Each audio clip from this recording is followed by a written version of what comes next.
So let us start with flexibility method of analysis, the last chapter of this particular course.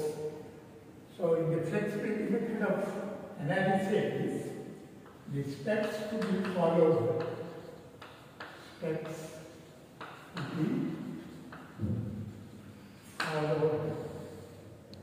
First step, find the degree of static indeterminacy, degree of static indeterminacy. So for pressures, that is plane press, for plane press, degree of static indeterminacy is m plus or minus 2j, that's the formula. For beams and frames, we get frames. Beams not axially rigid, not axially rigid. For this, degree of static indeterminacy is 3m plus or minus 3j. For beams, that is axially rigid,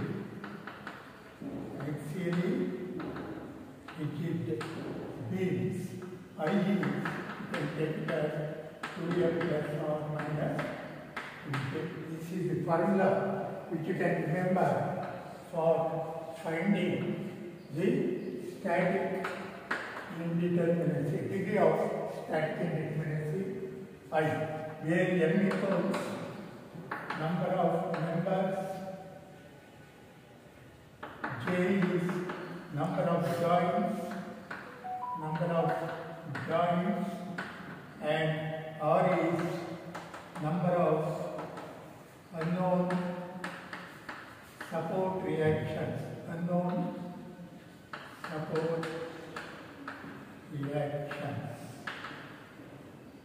So this, you can remember, this already has been covered in the earlier determinate structural analysis course.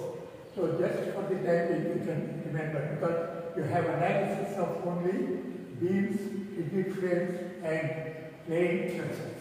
So for which you can find the degree of static indeterminacy by observing number of members, number of joints and type of supports which the structure has been provided and indicating the reactions it supports. And substituting those values, you can arrive at this degree of static indeterminacy. So that's the very first step you have to make. Then, second step, make the structure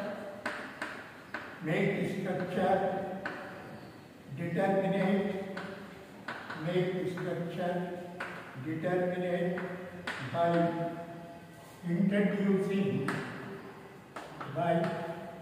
introducing as many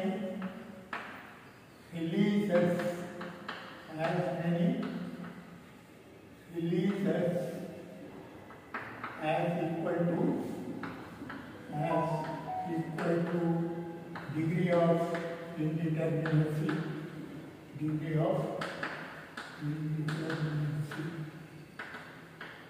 So you make the structure determinate. So whatever indeterminate structure which is there, you just select some either support reactions or intermember forces and remove them and make the structure determinate by removing the forces, either it supports some support reactions or intermember forces. You can remove it and make the structure determinate. Then, when you make the structure determinate by removing certain forces, then at that particular point, you are going to introduce some inconsistency. That is, for which constraints are there, no deformation which were there earlier. Now, since you are removing them, deformation occurs. That deformation you have to determine in the third step. Determine at those release points that releases whatever you have introduced, that is coordinate. You indicate the coordinate, that itself I will indicate it here itself.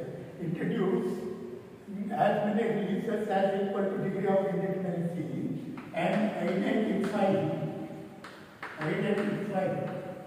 the releases. Identify the releases, or it is also called as redundant force. Releases are also called as redundant. So identify the releases or redundants by coordinates, suitable coordinates. 1, 2, similar to work, stiffness method. Then you determine the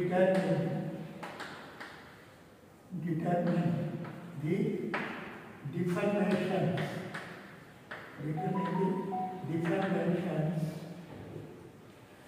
Along the coordinates.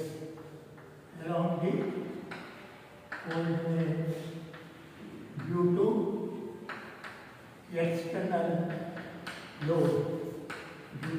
external load. Either you can adopt your dummy load method or standard equations you can remember and determine along those coordinate directions the deformation, because you are removing the constraints, removing the forces to make it determinate. Since you are removing that forces, there will be deformation occurring. Those deformations you can determine along those coordinates using either dummy load method or by remembering the standard equations for those deformations. Then fourth step, find flexibility matrix. Find flexibility matrix F corresponding to coordinates.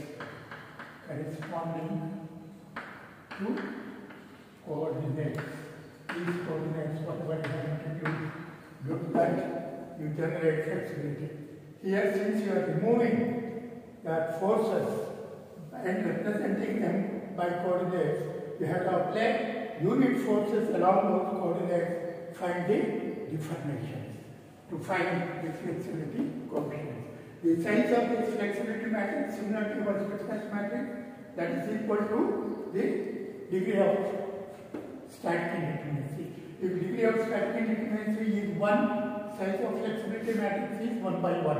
If it is 2, it is 2 by 2 matrix. If it is 3, 3 by 3. Like that, you determine that elements of flexibility matrix of that particular structure equal to by reducing unit forces along the coordinates one at a time and evaluating the deformations again by either the dummy load method or any other standard method. Then find the redundance. Find the redundance or the released forces. Find the redundance using the force displacement relationship and displacement relationship, that is D is equal to dr is equal to F into R. So where F is the flexibility matrix, dr is the displacement along that flexibility coordinates, and R is the unknown redundant forces. R gives R S inverse dr displacement corresponding to those redundant directions. So we can evaluate, or the moment you have determined the redundant structure, the other forces or membrane forces you can find by its equations of equilibrium and then draw bending moment and shear force diagram. These are the only steps. Actually it is only 4 steps, because the determination of flexibility you can introduce in the third step itself. Is only these 4 general steps, 4 or 5 steps you can adopt for evaluating that. So the main exercise is to generate flexibility matrix and also finding this deformation.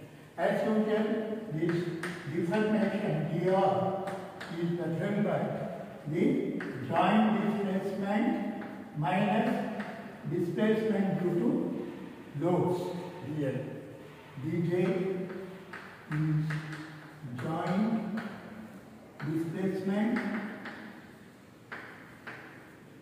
It is similar to your PD in the stiffness method of analysis. PD is Pj minus PL. That's similar to the PMF. That's similar to that. Instead of PMF, you have here D displacement. Instead of fixed moments, you are finding the displacement due to given load along those coordinates. So dj is the external displacement and dl is displacement due to load. Displacement due to load. This formula, remember, that's all. Now straight away you can work problems. I told you you have to find the displacement along the coordinates either by adopting unit load method or remembering standard formula. The standard formula you can have, remember the standard formula for fixed end moments. You can remember this formula for finding deformations. Suppose you have given a center concentrated load L by 2, here central concentrated load, then the deformations here at the 2 ends, here slope is given by PL square divided by 16 BL. Here also it is PL square by 16 BL. So this is clockwise, this will be anti-clockwise. So you can call this as positive, this as negative. And the deformation here, the vertical deformation, it is given by PL2 by 48 BL. This you can remember. Then similarly, suppose if the beam is subjected to a uniformly distributed load of intensity W, length L, then again it will deform in this similar fashion, giving rise to slope on the left side given by W L cube divided by 24 pi, here W L cube by 24 pi, and this maximum deformation here at the center, it is IWL4 by 384 pi. So suppose if the beam is subjected to an eccentric load in this fashion, so the beam is there. Suppose you have an eccentric load at a distance A from left end, B from right end, and L is the span, then again it will reflect in this particular fashion. So the deformation here is slope here, this is equal to PL square divided by 6 pi L into L plus B. This you can remember. Here it is PL square into L plus A divided by 6EI L. So these three standard cases of deformations, that is slope and deflection, you can remember for standard cases of loading in case of simple beam problem, so you can work out. Otherwise, you can use strain energy method, that is dummy load method of finding deflection, that is sigma m x small m dx by dl. This already happened. Lot of problems. That formula you can use it either for beams and rigid frames. So we can use that formula right away. So if for finding the flexibility coefficient, so if it is F11, then you can use this formula. Unit load whatever you are applying along the direction of 1 to get the displacement along 1, it is given by sigma m1 square dx by di, then F22 is sigma m2 square dx by di, then F12 is nothing but F21 is equal to sigma of integral m1 m2 dx by di. This formula we can use for finding the flexibility as well as these deflections using dummy load method or Castiglione's theorem. Either one you can adopt and evaluate the deflection. Or some standard cases, in case of these, you can remember and apply that. So with this, you can work straight away problems. So let us start with analysis of continuous beams by flexibility method by following the 4 steps which I have given just now and remembering the standard formula straight away. So let us take this problem straight away. Analyze the beam shown in figure by flexibility method. So let us take this beam.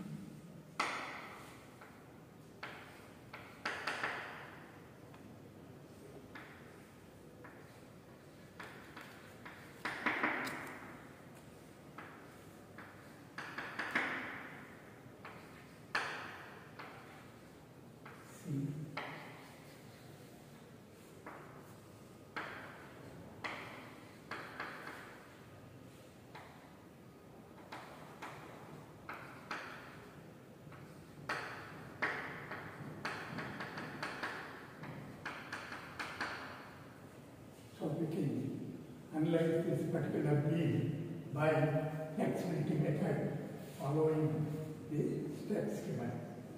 So this is a continuous beam. So first find degree of static indeterminacy. So since degree of static indeterminacy here, you can apply that formula assuming beam to be axially rigid or not axially rigid, we use this Vm plus or minus 3j. So here number of members is equal to 2 and number of support reactions.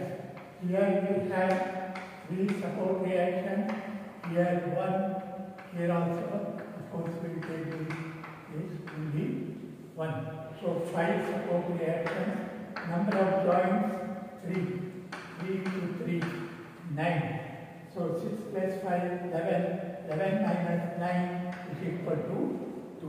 So degree of static indeterminacy of this particular beam is 2. That means 2 of the reactions or member forces you can remove and make the structure determinate. So we can say make the structure determinate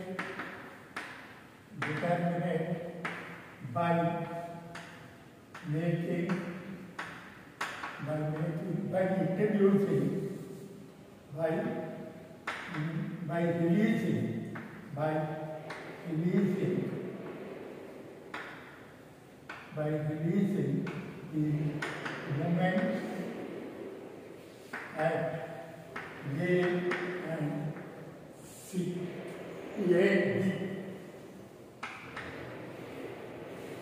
So, since A is fixed, there is a moment at fixed end, so I will remove moment at A.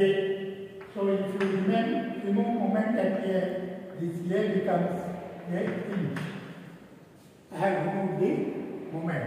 So that the removed moment is this, that is release introduced. I will indicate it by a coordinate in this fashion, that is clockwise direction. Whatever that moment which was existing at A, I have removed. And at B also, since B is continuous, there will be a moment there. Now I will remove that moment by introducing an internal hinge at B, like this. So by introducing an internal hinge at B, I have removed the moment at B. So the moment I will take it in this direction, like this. Always by introducing an internal hinge, the moments which I have removed, in that on left side it is anti-clockwise, right side always we take coordinate direction clockwise. On left side it will be equal and opposite. So we see that moment removed at B. I have removed two moments, one at A and one at B, and then which is equal to degree of static indeterminacy. Two releases I have made. I have removed two moments which is equal to degree of static indeterminacy, and the structure becomes determinate. Now, structure becomes determinate. It has become determinate. Now, this is your first step. This is basic determinate structure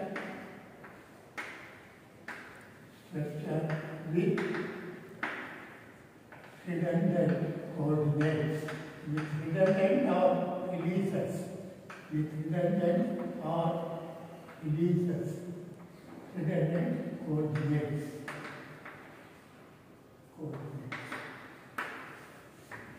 So there are two moments which have been removed and indicated their direction, positive direction, by the coordinate shown like that. So this is that is your first step. Find the degree of static indeterminacy, make the structure determinate by introducing as many releases as equal to degree of static indeterminacy.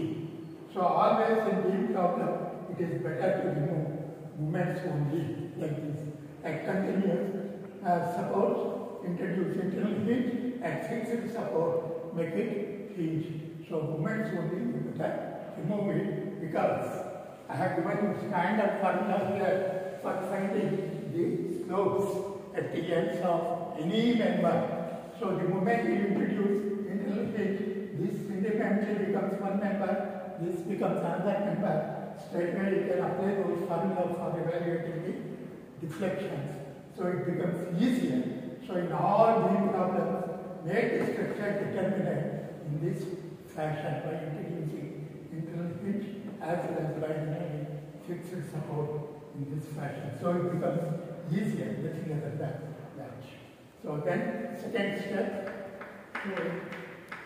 you identify that forces removed by the coordinate that already I have find out, then find the deflections along these directions of coordinates as well as flexibility matrix. That's all the exercise, first exercise. So now first, I will find out DL1 along that, due to given loading, along direction of 1, what is the displacement? DL1 here. So, because given load is like this, right? This is A, B, this is your basic determinant structure now, right? So, given loading is this. So, here, this is the deformation in the direction of 1. This is dl1, which we have to find out. And here, this is dl2 due to given loading. This loading here, of course, we take this as 50 kilonewton per meter. So 50 kilonewton per meter. And on BC, you see the internal hinge, you see that C is that B, C, of course,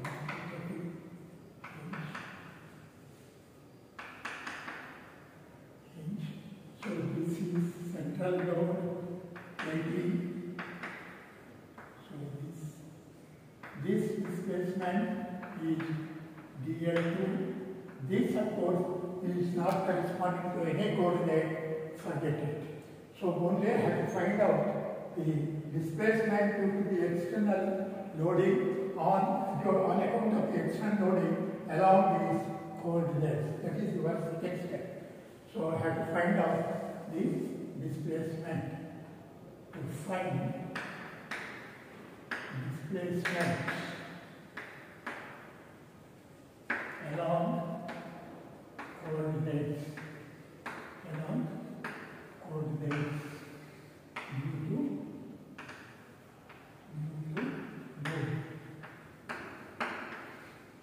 due to given load. You have to find the displacement. So this dl1, I will use straight away this formula. So it is UDL is that is second case. So displacement corresponding to coordinate 1. That is, this is the coordinate 1. Here, displacement corresponding to the coordinate is the slope. That is what I have to determine. That dl only is nothing but WL2 by 24 EI. W is 50, L is 6 meters divided by 24, here is EI. And this dl1 is in the same direction as that of the coordinate, clockwise. So this is also clockwise, so it is positive. So this value is nothing but 50 into 216 divided by 48 EI.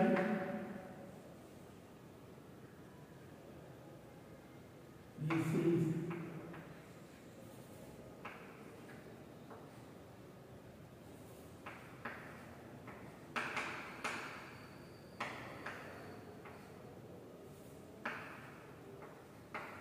15 to 27, that is more than 350 divided by 6 EI, or this is 225 by EI. That's what we got here. Similarly, DL2 is this and this. This DL2 is in the anti-clockwise direction. It is same as direction 2 here, anti-clockwise. So it is positive, and that value is nothing but WL2 by 24 EI. That is also 225 by EI. Right? And this is DL2 is same as that DL1, and this is due to concentrated load. It is DL squared by 16 EI, and this is in the same direction as that of coordinate 2. So that's also positive, as P is 80 into L square. L square is 4 square. That is 16 divided by EI. EI is 9. So this is the number 225 by EI plus 1280 by EI. So this sum is 1505 divided by 9. So this is your DL2. I have determined due to the given loading what are the displacements. That is your finding the displacement along the coordinate direction. I am remembering the formula. Otherwise, you can apply dummy load method and you have to calculate. You don't remember the formula. For all the problems, generally you will get either UDL, concentrated load or eccentric load. So you can remember better those formulas, so it becomes easier for calculating. So this is first step. Therefore, your B matrix is nothing but DL or DJ minus DL, which is nothing but DJ is 0. The joint displacements are 0. It is only is along L1 coordinate 1. It is minus 225 by DI. That is DJ1 minus DL1. DJ1 is 0. DL1 is that. Since it is minus, I am taking minus of that. So the next at 2, it is minus 1505 by DI. Or this is 1 over DI minus 225 minus 1505. So it is a 2 by 1 matrix. Because it is equal to this element first rank and determinacy 1 and 2. So what along those coordinates where which you have introduced releases that you have to determine. Then third step, to find flexibility matrix. To find flexibility matrix. First step, due to given loading along the releases introduced, find the displacements, then find the flexibility matrix.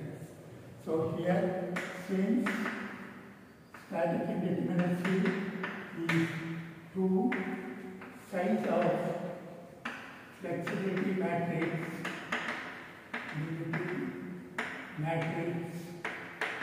is 2 by 2. Similar to stiffness matrix. Since static indeterminacy is 2, it is 2 by 2. That means your flexibility matrix F is F11, F12, F21, F22. This is determined. Here these elements, F11, F21 and all those things, you can find by applying unit load along each of the coordinates one at a time and finding the corresponding displacements. So to find these F11, first apply unit force along coordinate 1. Here, this is your basic determinate structure. In the basic determinate structure, apply unit force 1 unit along each of the coordinates one at a time and find the corresponding displacement. So here, next, we have this basic determinate structure like this. Here, you apply unit force along the coordinate 2 like this. 1 unit force, you apply that. And when I apply unit force like this, so right, this comes down. It comes down. Right? And here, it means like that. Here no force, it is just like that. Here I am applying unit force like that, so it will deform in this fashion. Here it will deform in this fashion due to these unit forces. So you find the displacement. So here, since I have applied unit force like that, there will be deformation, and this deformation is nothing but it is a deformation along coordinate 1 when unit force is along 1. So that is, this is F11, and this particular deformation is along 2, right? This is along 2 when unit force is along 1. So that will be F21. And here, this as before, this is along 1 when unit displacement and unit force is applied at 2. So this is the displacement along 2 when unit force is at 2. So this is displacement along 2 when unit force is along 2. So that is F22. That's similar to your stiffness method. There you are applying unit displacement. Here you are applying a unit force. 1 unit force. You are applying 1 unit force. You are applying. So you have got this F11, F12. So when you apply unit force here, again, now I will determine the formula. This formula I will give whenever you have this, you can remember the formula standard case. In case of simply supported beam, when a moment M is applied at one end, then the amount of flow here, it will be ml by 3ei. If L is the length, here is the sectional equity, and here this flow it will be ml by 6. This also you can remember standard case. You remember that standard case moment applied here for getting the flexibility coefficients. So therefore, straight away I will calculate F11 is nothing but it is ml by 3l in this portion. This is A, B, C, D, E, C. So F11 is here 1. L is, it is 6 meters, ml divided by 3 into 2el. It is 2el. So this is nothing but el. Then F21, of course, they are all in the same direction as that of the coordinate fusion. Coordinate fusion are like this. Right? It is in the same direction. There also same direction. F21 is nothing but ml by 6el. That is 1 into m del is 6 divided by 6 into 2el. That is nothing but 2el. Then F12, it is this. It is nothing but m, in this case, ml 1 into L is 6 divided by 6 into 2el. It is nothing but 1 over 2el. And F22 is this. So this is due to this ml by 3l, this also ml by 3l. For this portion, it is 1 into 6 into 6 into 2ei plus 1 into that length, it is 4 divided by 6 into not 6, 3. This is moment applied here, this 3 sums. 1 into L into 3 into 2ei, 1 into L into 3 divided by ml by 3el. Here moment is applied, slope is ml by 3el. Here it is slope is ml by 3l. M is 1, L is 6 for this portion, 3 here is 2l. For that other portion, 1 into 4 by 3l. So this becomes 1 over l, that is 6 cancels, Here we will get 4 by 3 EI. So LCM is 3 EI. This will be 7 by 3. Therefore, your flexibility matrix is nothing but, if I take 1 over EI outside, I will get F11 is 1 by EI, F12 is half, this is half, this is 7 by 3. This is my flexibility matrix.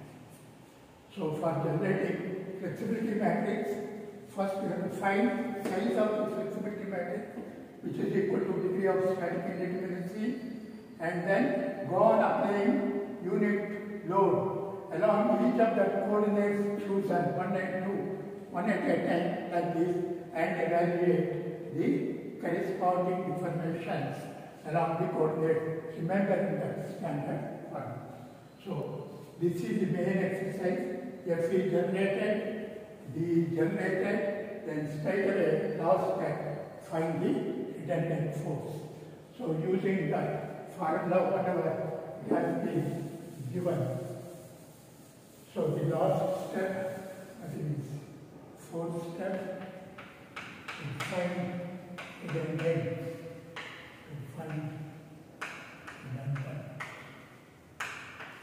So we have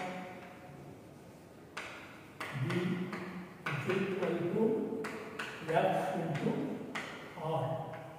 R is F inverse B. These redundant forces are 1, R2, because it is equal to degree of static indeterminacy. That's R1, that's the moment here MAB. R2 is MBA and MBC. That's R2. So that is nothing but F inverse. F inverse here is nothing but EI divided by determinant of this. It is 7 by 3 minus 1 by 4, which is nothing but 12 is the LCM, that is 28 minus 3, 25 by 12 is the determinant, that is 25 by 12 into the chart of the cofactors, that is 7 by 3 minus half into 1. That is my F inverse. So F inverse D already have determined here in the second step, that is 1 over EI into minus 225 minus 15 0. Now I have to multiply. This is the 2 by 2 matrix. This is 2 by 1. Here column is equal to row. So resulting will be yes 2 by 1 matrix, which is nothing but R1, R2. This is 12 by 9. This is to then multiply. 7 by 3 into, and brackets here, 7 by 3 into minus 225 minus half into this, minus half into minus 15.5. Minus half, that is plus, minus half into 15.5. That's your first element.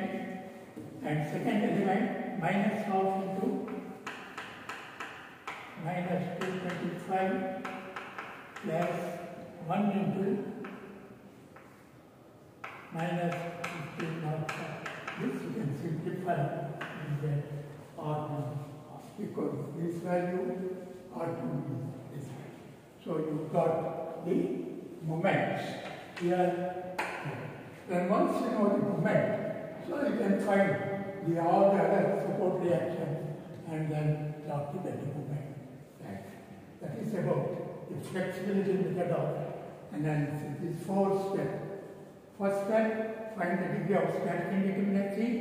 Then second step, make the structure determinate by introducing as many releases as equal to degree of static indeterminacy, then find the displacement along those coordinates of the releases chosen and generate flexibility matrix.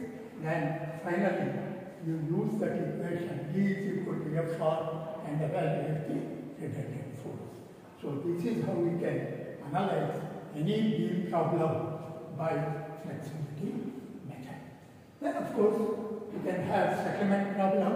It is similar to the earlier one, only that settlement you have to introduce in this either dj or either depending upon settlement along the coordinate chosen or not along the coordinate.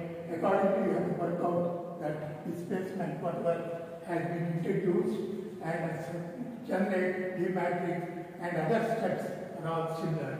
Flexibility, generation, calculation of BL1, BL2 and the calculation of finally the redundant forces even if settlement is given. So this is about general procedure of analyzing a beam problem either by flexibility method. Next class we will take up settlement problem, one problem and another a rigid frame problem.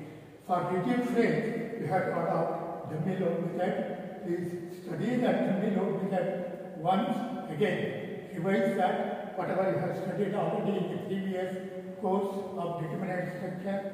Study the dummy load method of finding the displacement because you have to determine displacement along those coordinates. This is nothing but a problem of calculating only the displacement given the loading for the given loading. Nothing else than that. So the displacement either you can find by dummy load method or by standard formula which you can remember and apply.